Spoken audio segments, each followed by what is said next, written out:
Good morning, everyone. So this morning I'm very excited to talk about this topic. So among Trump's various policies, I would like to focus on international trade and immigration, which I believe are particularly important for Los Angeles economy. Okay, so first of all, I would like to show you some international trade statistics. All right, so in this chart shows the top 10 trading country in terms of trade volume, imports and exports combined with the United States in merchandise in goods in 2015. So the number one trading partner with us is China, okay, and followed by our two NAFTA trading partner, Canada and Mexico, and Japan, Germany, Korea. But you can see from this chart, there's two colors. Red color represent imports, and yellow color represent exports. All right. So you can see this.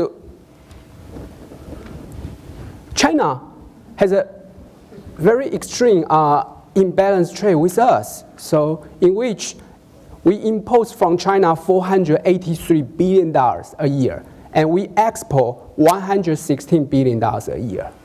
In contrast, our trade with Canada is very good. It's a perfect poster child of free trade, balanced trade, healthy trade, in which we had a very good big trade volume and we had very little trade imbalance. And Mexico is not as good as Canada, but it's much better than China. So right now, let's give you a little bit more detail about the trade imbalance in terms of trade deficit, which is imports minus exports. So this chart shows top 10 countries in terms of trade imbalance, trade deficit with the United States in 2015. So you can see the number here represent the country's deficit over our total trade deficit in 2015. So the reason we talk about trade deficit is because of these two reasons. Number one, because it is related to the loss of manufacturing jobs across the country. And those jobs are pretty good middle class jobs for working class.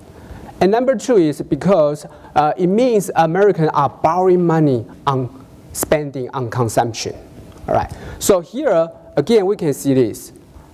Our trade deficit with China accounts almost half of our total trade deficit with the world. Okay, and it actually represents the all next 9 countries' trade deficit combined. So Germany, Japan, Mexico, 8%. So I think the major trade problem is from China, not from Mexico. Okay, so is that happened only in 2015? No, actually it has been going on for a long time.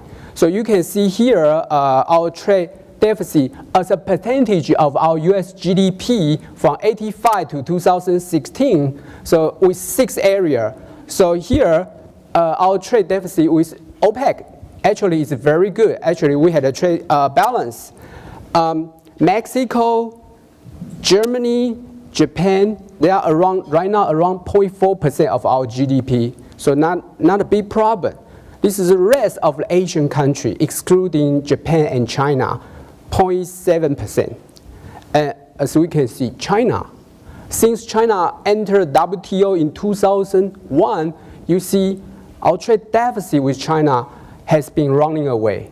Yeah. And last year, 2015, is above 2%. I believe that's the record in the post-war history with a single country with this kind of high trade deficit in terms of GDP. Yeah. Okay. So far we only talk about merchandise goods trade deficit. So that's another important component, which is services in the trade. So here I show you that. So if we, in this chart you can see that green color bar represents our trade surplus from services, because we do have this kind of comparative advantage in terms of services. So over the year we always had a surplus. So if you include that, actually our total trade deficits decline. For example, 2015, our trade deficit declined from $700 billion in terms of just manufacturing merchandise goods to $522 billion. So it's much better, yeah. But in China, with China, the number declined from 367 to $334 billion.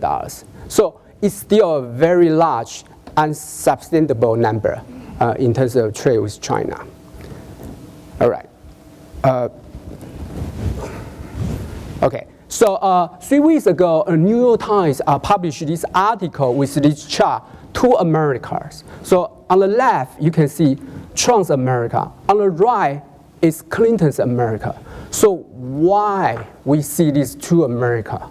I believe one of the major reasons is because the trade we are talking about, dichotomy of the trade.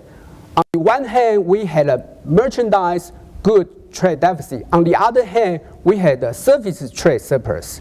So in Trump's land, they are mostly in Rust Belt, rural, and small towns, and their economic foundation is manufacturing, is merchandise exports, and they are not doing well over the past 2 decades. So the blue collar lose their job, so they got angry, so they sympathize with Trump's idea.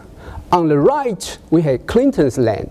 They are in coastal area, big city, college town, and they are services exporters, and they benefit from this globalization, professional winning in globalization. Actually, I believe all of us here belong to this kind of group.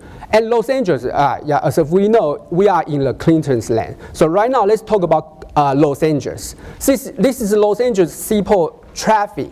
The blue line represents imports, our cargo containers, and the red line represents our exports.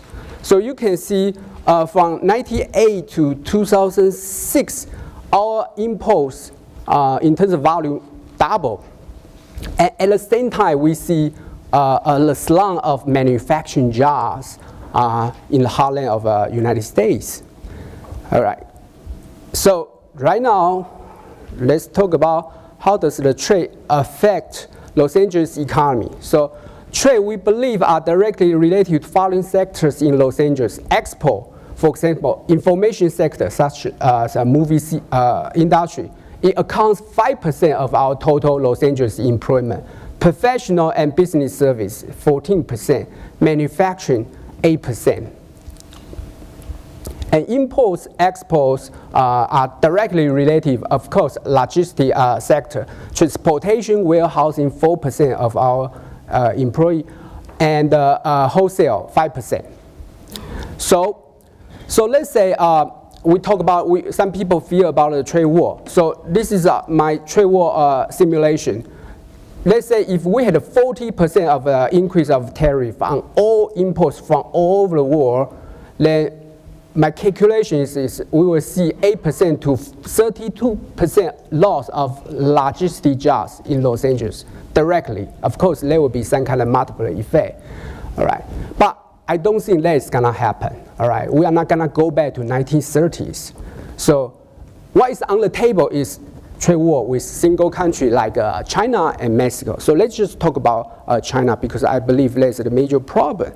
So if that happen, although I think it's less likely to happen, some manufacturers in China will move to other South Asia countries, and then we still import from those countries. So it doesn't affect port traffic at all. However, some might come back to the United States with robots and automation technology. Then that will reduce our port traffic. And some might move to Mexico, and that will also reduce port traffic, because we import from Mexico through trains, through trucks. All right. Okay, but on the good side is maybe President Trump will make good deal, trade deal with others. So I do the simulation. If the post export double, we will see 6% more logistic job happen in Los Angeles. Okay, so let's talk about immigration and Los Angeles economy. Based on my calculation, there are at least 1 million undocumented immigrants living in Los Angeles County. Yeah. And we predict there will be a decline of low-skilled and undocumented immigrants living in Los Angeles in the future for 3 reasons. Number one, whether we like it or not, we are going to see the enforcement of immigration laws and securing the border. Number 2, high housing price of Los Angeles. Just like California, Jerry talked about, it has been driving the low-wage earner out of Los Angeles, and it will continue to be so. And number 3, this is something we don't talk about yet. $15 minimum wage by 2020, 2021 will reduce low-skilled position in Los Angeles. So having said that, we believe Trump's immigration policy will mitigate the adverse effect of unemployment under $15 minimum wage. Why? Because let's look at a simple economics analysis of demand and supply. So we are going to see the supply of low-skilled labor decline, and then it will dry up the equilibrium wage of low-skilled labor. And then that's why it will mitigate this kind of adverse effect of minimum wage, $15. Okay, conclusion. Number one, if Trump is listening, sometimes he's listening to us, yeah. Trump should focus on trade imbalance with China, not NAFTA, all right. And I believe trade wars are less likely to happen because China and Mexico, they got everything to lose if they had a trade war with us. Of course, it would be ugly for us, but they got much worse scenario on land. So that's why I think they are more likely to compromise and cooperate with us. Okay, with the change of immigration policy, Los Angeles demography will change. We are going to see a larger fraction of residents of high human capital. And the high cost of housing will persist, just like California. And finally, whether Trump's policies succeed or not, I believe Los Angeles will continue to be prosper because of its location and size and amenities. Thank you very much.